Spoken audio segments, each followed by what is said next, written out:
This video is a very small part of an all-day race. We started at about daylight, and we ended well after dark. It's just my section as I took off at pit 3. You all right? You go down? Any issues? No, you're off. Check the tire. Check the tire. Bike's all yours. How's the bead look? All tight. Blade might have seemed a little disoriented. No matter how little or how far you ride, you're going to get off the bike disoriented. It takes such focus. So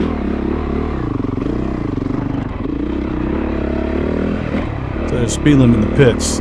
We actually got a 2-minute penalty for speeding. We don't know where. We think it's probably multiple times. I don't believe I'm speeding here. Here you'll see the checkpoint guy. Give him a thumbs up. He gives me a thumbs up. I still got to maintain pit road speed because of the danger signs and the road crossing coming up. We were in a big rush. Calvin helped me put my boots on because we were trying to catch Clayton, so I took a look at my boots to make sure they were fastened. It's going to be a long day, and I was settling in for it. Got a highway crossing here. Give these guys a thumbs up. They waved me on across. I'm going to let her eat. Nice little fade here to a new section. This really is what would be a desert highway. This is a high-speed section. This bike is geared to run 100+ miles an hour. I wasn't running it that fast. We agreed going in that the goal here was to finish the race. We thought 70% or so of our riding ability would be good to do that, 523 miles. Altogether, I rode about 165 miles. It's just a matter of getting the bike to the next pit. Very easy to blow through a corner here, hit the berm, go over the handlebars, mess up the bike, maybe even injure yourself. Can't finish the race doing that. You'll see there's grooves here. The bike just wants to settle into the grooves, those skinny front tires. You got to let the bike kind of go where it wants to go, but at the same time, you have to guide it. Yeah, it's a real balancing act. So probably running 60, 70 miles an hour, maybe sometimes up to 80 on this kind of terrain. Not a lot of this terrain, there's some of it. But when you can go, you go. The bike's not pinned. Throttle's not pinned back. Did that every now and then, but not right at this point. A little heavier gravel there. Now we cut to another section. This is a drainage. This is a wash. Everything's a wash in the desert. When it floods, water runs through here, and this is the drainage culvert that runs under Highway 95. I've been through this section before, so I know there's big boulders on the other side.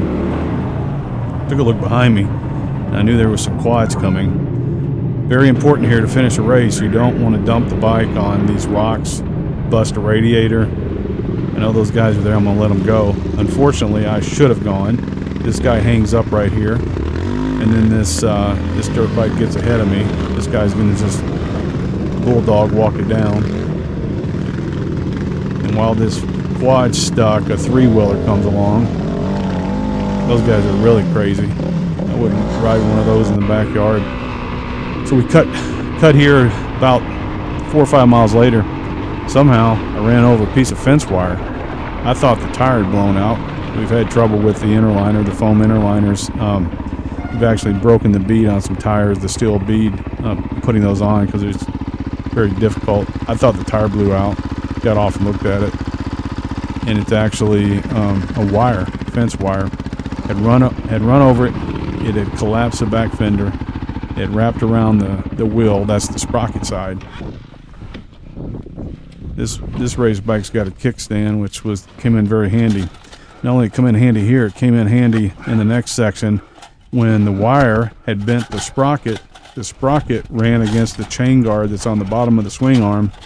That broke and derailed the chain. Chain came off after the next pit. I was able to get it back on with the toolkit that I carried in the backpack. But for now, it's all about getting the wire off. So the wire's not only wrapped around this side, it's wrapped around on the brake side too. It actually tore off the brake guard that was on that side on the swing arm. Very, very hot day. You can see the blue nozzle for the Camelback. I was trying to keep water, but it was 100 degrees out there, bright, blazing sunlight.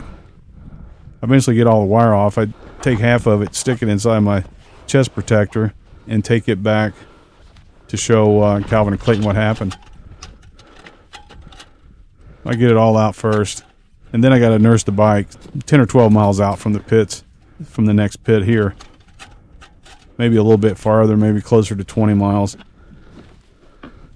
But once I get a good look at it, so here I am coming into the pits. Got that wire in my hand. I just pulled it out from underneath my chest protector. Baja Pits pitted us for fuel. We did all repairs and maintenance. Up around the sprocket and the rear rotor. So they go ahead. They didn't know how to get the cap off. They're at every single pit, I except thought for the back brake one was short soft. pit. It beat up You'll the see fender. that. I think It that's knocked 6. the fender off almost. But no, there's 7 where we changed riders. Back here, yeah.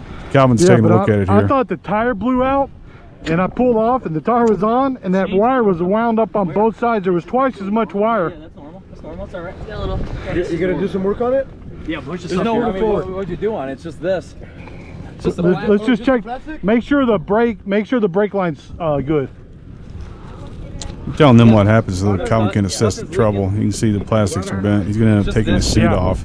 You got water in there? See that in a moment. I still got Tie wrapped all the plastics back together. the wire Meanwhile, wound I up around it. did what I could to get some more water and had a beef stick there. Do we want to send it back out for 40 more of this? Is this fine? Very The important to try fender's to okay. definitely stay hydrated, but to eat a little bit too as you go along. Huge workout.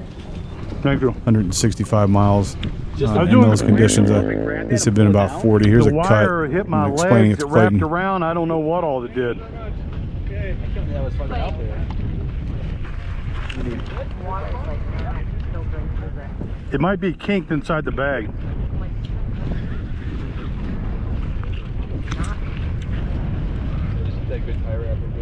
Trying to get my water going. Hose was kinked up. It's fine. It just bent off. Got it. Got it? Good. I was running a pretty good pace. You were going. Calvin, check the chain one more time. Chain's good. Tire looks good, right? Yeah. When it did, when it hit my legs like that, and it was whoop, whoop, whoop, whoop, I thought that freaking bead broke. I was actually happy to see the wire, and I was actually glad to see the chain was still on. Any cutters? You got cutters? You have cutters? Oh yeah. Thank you so much, sir. Calvin rode the first section from the start to pit 1. Clayton rode from pit 1 to 2. I was supposed to take over there. We couldn't chase him down in time. It was a long stretch on the highway.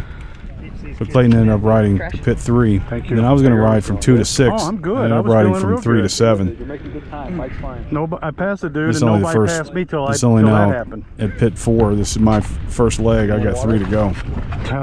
No. Throw it at him? Nah, I felt real good, Clayton. Making good This time. won't affect your riding, right? No, you'd be fine. It won't affect me. You feel a pokey thing. Does anybody know what the mile marker is for the next pit? It should be about 47 miles from here. It's 47 here. From here, yeah. From here. This is like 143. This is 145. So 182. 182 to see again. You have 2 more pits. No, 192. 182. We have 2 more pits.